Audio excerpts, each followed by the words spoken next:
Thanks for staying with us here on THV 11 Plus. For Arkansas News Now, I'm Ashley King with meteorologist Tracy Bean. I know it's a little bit cloudy, but I still think it's nice because we're around 70 for a high. We're not shivering, so that's right. the good I don't have news. to wear a coat when I go outside. Exactly. You can go out to the car and not freeze to death. And so, and even in the morning time, it's hard to get going when it's so cold. Yesterday it was 28 when we were trying to all get going, and this morning it was in the 50s. So big difference in that swing with that southerly flow. You can see the flag blowing there. We do have some windy conditions, but other than that, things are moving right along. Seeing a few clouds continue throughout the day, and that will be the case. We'll stay pretty overcast, but plenty of warmth headed our way. Still seeing that warm air flow in from the south and some gusty winds down south. Here we'll be 20 to 25, maybe in a few occasions, but currently it is 63 in the capital city. We're seeing a 70s down there in Texarkana, and it'll be here before long. Our high, we're looking for the upper 60s, low 70s, and then we'll continue to warm up as we're heading through the afternoon, but a little rain headed our way for your Thursday. We'll talk more about that in just a few minutes. Thank you, Tracy. We start today's news in Jefferson County. Authorities are looking for escaped inmate Darius Shepard, who ran from the Dub Brassel Detention Center Tuesday. Shepard bolted on foot from the intake area, last seen in purple hospital scrubs. Deputies launched a search and are working leads. If you see him, immediately call 911. Over in North Little Rock, police are investigating a murder after a man was found dead just a few blocks from Simmons Bank Arena. Officers discovered the body in a field on Brother Paul Drive around 3:40 Tuesday afternoon. Investigators say they don't have many details at this time. The body has been sent for an autopsy to help determine the cause of death. A new motion has been filed in the capital murder case against Andrew McGann. New filings show the defense and prosecution at odds over whether the death penalty should be on the table for the man accused of fatally stabbing a married couple at Devil's Den State Park last July. The court debate centers on videos from Washington County Prosecutor Brandon Carter. MLA Moss explains what's in these videos. Do I think that's a direct violation of the order? No. Do I think it is a violation of the spirit of the order? I would say yes. New filings in the McGann case focus on two specific videos from prosecutor Brandon Carter. In a campaign ad for Carter's run for the Court of Appeals, McGann's booking photo appears while Carter says he is taking criminals, quote, off the streets. Dangerous criminals off our streets. The other video shows Carter presenting publicly about major cases in his office, including McGann's, though he does say he cannot comment on the case. This guy's name is Andrew McGann. This is the Devil's Den case. Essentially, I am not allowed to say anything that relates to the facts of the case. I'm not allowed to speculate on its guilt or debit of innocence. Really, all I can do is talk about logistics. Now, McGann's attorneys argue these public references could sway potential future jurors, and they are asking the death penalty be removed from the case out of concerns of a prejudiced jury. Carter responded in filing saying he did not discuss evidence, its weight, or McGann's guilt in these videos. Adam Rose, an unaffiliated criminal attorney, says these gag orders exist to protect the jury pool and ensure impartiality. The parties involved in a case are limited to what they can and cannot say about a case.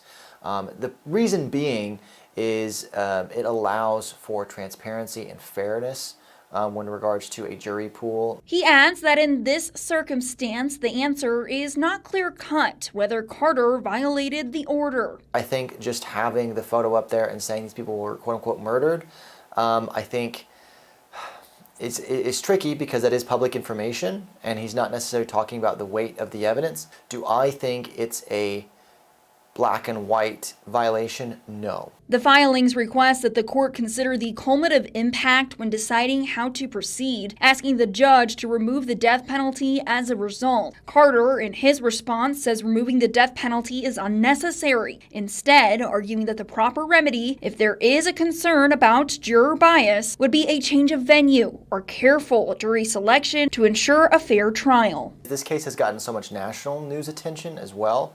So is moving it out of Washington County or the state of Arkansas going to do much? I think in regards to these political ads, maybe. I do think she is going to make it very, very clear that any mention of this case in the public by anybody will be met with some stern words and potential ramifications by the court. The filings are now pending before Judge Taylor, who has not yet set a hearing for her ruling on the matter. As of now, McGann's next hearing will be April 1st. The Arkansas Ethics Commission has dismissed 2 complaints against high-ranking state officials. The complaints named Arkansas Attorney General Tim Griffin and Secretary of State Cole Jester, among others. Griffin was accused of misusing campaign funds and pushing legislation for personal benefit. The 2 ethics complaints also named State Representative David Ray, accusing him of accepting $130,000 in campaign donations from Griffin and in turn sponsoring bills that expanded the power of the Attorney General's office. But again, the Ethics Commission has now dismissed the claims. Another Arkansas school district is ending its relationship with LifeTouch. The company, which handles picture days for many schools, was recently and falsely linked to the Epstein files because of its parent company's former chairman. Russellville is the latest district to make the change, joining Mount Ida, Morrilton, and others around the state. In Cabot, a parent started a petition asking the district to do the same. It has now gathered more than 240 signatures. THV 11 has a complete list of all Arkansas school districts that have cut ties with LifeTouch on thv11.com. The Arkansas State Racing Commission is set to meet tomorrow morning at 11. The newly released agenda shows the agency will consider whether FanDuel and DraftKings can move forward if they reach agreements with the state's casinos for their apps. FanDuel and DraftKings are 2 of the biggest online sports books in the country. Both companies submitted applications last week to partner with casinos in Arkansas. THV 11 will fill you in on what is happening. In the northeastern United States, more snow is falling on top of this week's record-setting blizzard. Parts of New England are still struggling under more than 3 feet of snow. Tens of thousands of homes and businesses still have no power for a 3rd day. CBS News meteorologist Rob Marciano has more on the cleanup. This morning, millions of people are still digging out from the historic blizzard that slammed the Northeast Sunday and Monday. More than 3 feet of snow falling in the port city of New Bedford, Massachusetts, the biggest winter storm ever recorded there. Personally, never experienced that, and I suspect, unless there's somebody here in the room who's from Buffalo, that you haven't either. In Cape Cod, hurricane-force wind gusts topping 80 miles an hour left a trail of destruction. The dangerous storm dumped up to 29 inches in Staten Island, New York, burying cars there. Nobody can move. And we're breaking our kazoo shoveling. In Manhattan, police say a massive snowball fight turned violent Monday. The New York City police are looking for 4 suspects who they say hit officers with heavy chunks of snow and ice, causing injuries. Officers have been on the front line of helping our city respond to this blizzard. They and our entire city workforce deserve to be treated with respect. And at airports across the Northeast, crews worked round the clock clearing feet of snow to get planes moving again. More than 2,000 flights were canceled Tuesday, but a group of Olympians was finally able to return to Boston after the blizzard delayed their arrival. Among them, figure skater Max Naumoff. Just couldn't be happier with the welcome that we've received. As soon as I get home, the shovel's coming out, so. Yes, even Olympians are not immune to having to shovel, and as we head towards the end of this month with potential for more snowstorms coming into next week. Rob Marciano, CBS News, Mamaroneck, New York. College baseball history was made yesterday in Northwest Arkansas by a team from Northeast Arkansas. Everything on a huge upset in Fayetteville. Next in sports. Cloudy skies out there right now, still looking for that high in the upper 60s, low 70s. Tomorrow we'll see a little rain, but we've got a nice weekend ahead with plenty of sunshine and warm temperatures. We'll talk all about it after the break.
Now to some entertainment news. Movie stars usually steal the spotlight, but this time it's the props.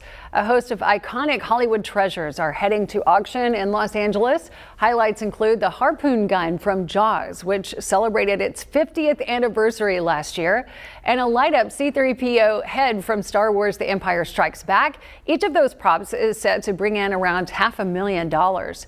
And Terminator fans can bid on Arnold Schwarzenegger's blood and bullet-riddled jacket. Arnold wears this jacket for the first half of the film. If you recall, he takes it off this punk and he wears it, and then he just gets shot up. There's bullets, there's blood, there's wounds throughout. That sounds great. Next month's auction features more than 1,500 items from Hollywood's film and television history, with sales expected to rake in around $9 million.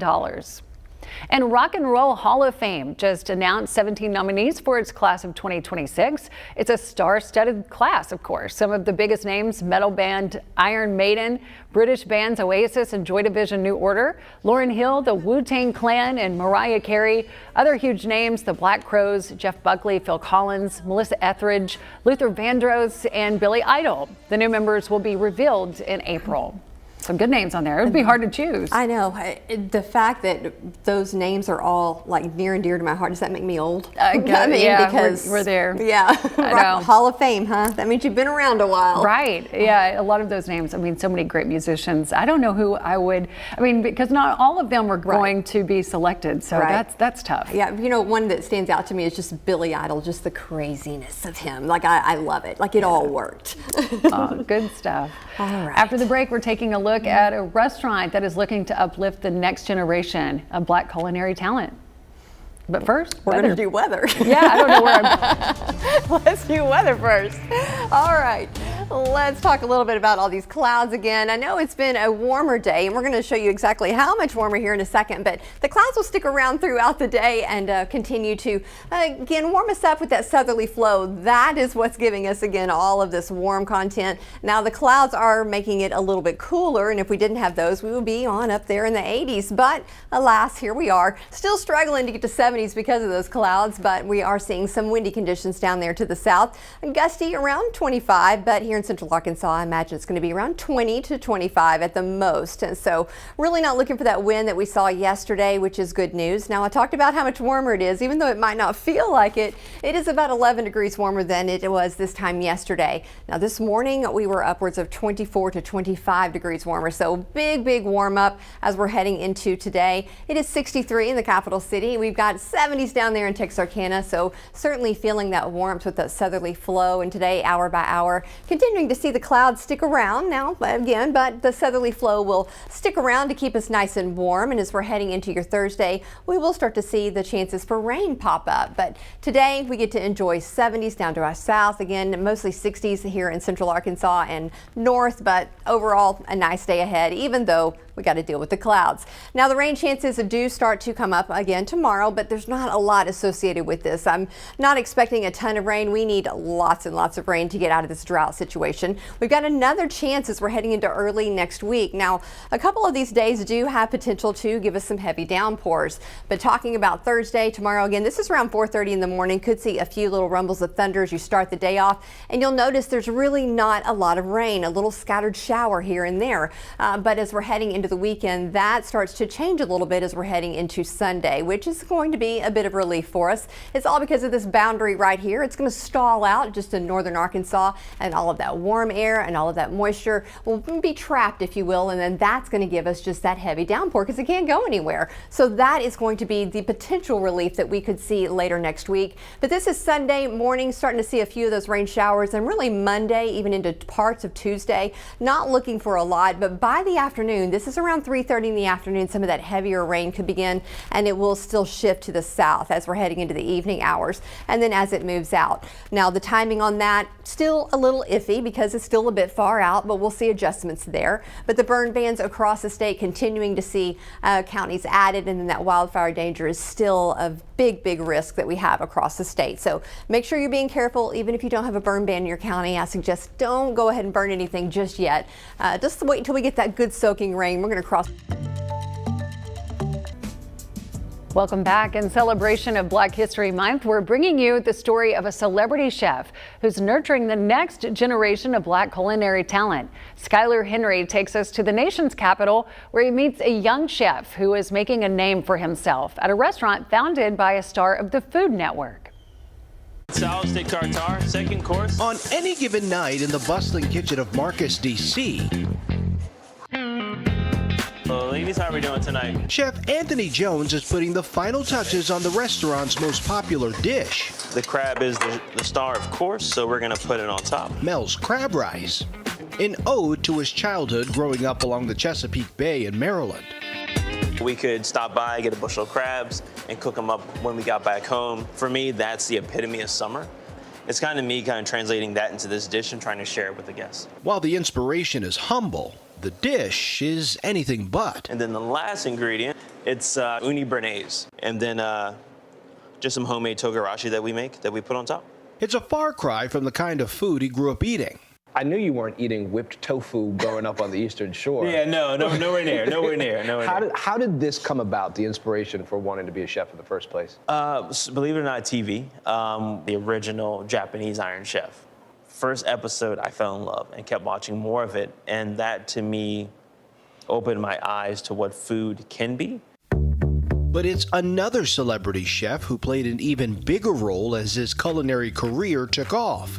Marcus Samuelsson. You'll recognize him as a Food Network star with more than a dozen restaurants all over the world. The two started working together in Miami.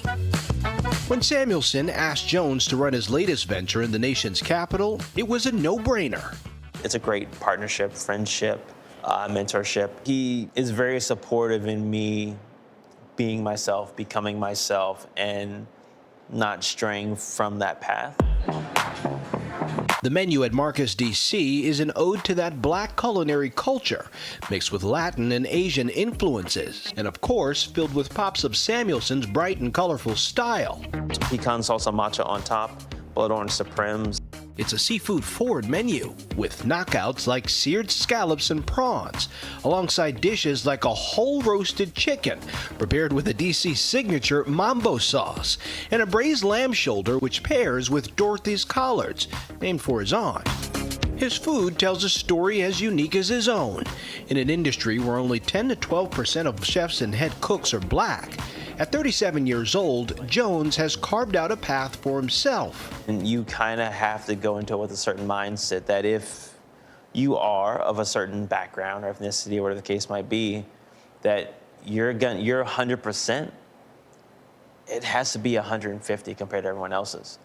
And don't let that deter you, because anything worth having is worth fighting for. That has led him here, with accolades piling up, including most recently as a semi-finalist for the James Beard Awards, less than 1 year after the restaurant opened.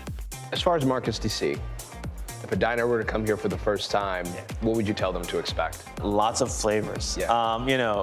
Combinations that you might not expect, flavors that you might not expect or you might not have had before. At the end of the day, that's what I want people to expect and be prepared for, is just to be full, fed, and happy. Full, fed, and happy. Yeah, I like it. Well, it's a cloudy day out there, but temperatures are a little warmer than what we've had this past week. We're going to talk about a beautiful weekend and some 70s coming up after the break.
Hey, welcome back. We're just talking about this nice weather. Actually, talking about the nice weather for this weekend. Yes, that's what we're making our plans. Yeah, today seems kind of a dreary day, but we've got to focus on the positive that it is warmer out there, and we are going to see upper 60s, 70s. Although the clouds will remain, and maybe a little rain tomorrow, but the weekend's beautiful. 70 and 76. Yes, make some outside plans for sure. I do hope that we get some of that rain because I know we need it badly. Yeah. There's probably not a lot of rain tomorrow, but we've got hopes, fingers crossed, for next week. So we're hoping that when it comes, it's overnight, so Yeah, we can it's enjoy at our nighttime. daytime plans. Don't mess up our day. Yes, that's right.